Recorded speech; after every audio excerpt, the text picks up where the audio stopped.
Panoorin niyo po yung game na to.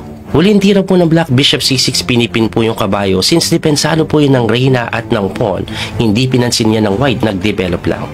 Ang Black naman po, kinapture po yung kabayo, na binawi lang po ang tapos Queen lang po sa F6, pinapalit yung Reyna na ayaw ng White, tumira po siya ng Queen H5, gustong matihin sa H7.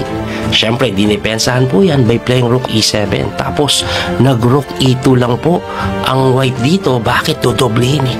Tapos may sacrifice dyan na tinirahan agad ng Queen G7 ng Black. Bakit? Para po pag nagdoble tore, Rook E1, magbi-Bishop D6 lang. Pinapalit yung tore na kung saan pagka-takes dyan, Bishop takes. So, medyo na-minimize yung atake. Anyway, dito po, tumira ng maganda yung White eh. Nag-Rook E6. Anong idea?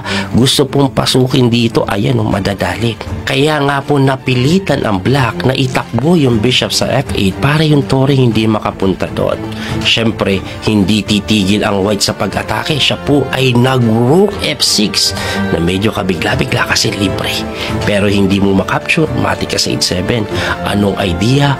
Magro-Rook F7. Dun siya papasok para makapressure po siya sa H7.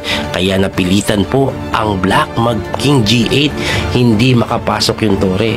At pagka King G8, since hindi pa rin pwedeng capturein yan dahil mati lagi, nagtulak na lang ng pawn ito pong Black. At pagkatulak ng pawn, syempre yung Black magre-react dyan, nag-Rook D8 Bakit? Para bantayan yung pawn. Pwede niya na pong capturein. Pag tinulak, ka-capturein din. Pero, alam niyo ba, nasa posisyon na ito, tagilid na talaga ang Black.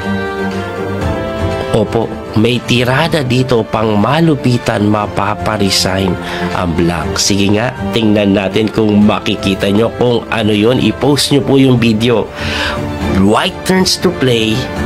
Ano ang pinakamagandang tira? Lalamang ka, sigurado Black mapaparesign na. Pag nakita nyo, para na po kayong si Etienne Bacrot ng France kasi laro niya po ito. Si Bacrot po ay isa po sa top chess player ng bansang France, no?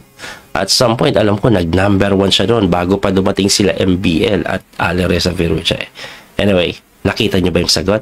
Sige, i-comment nyo po.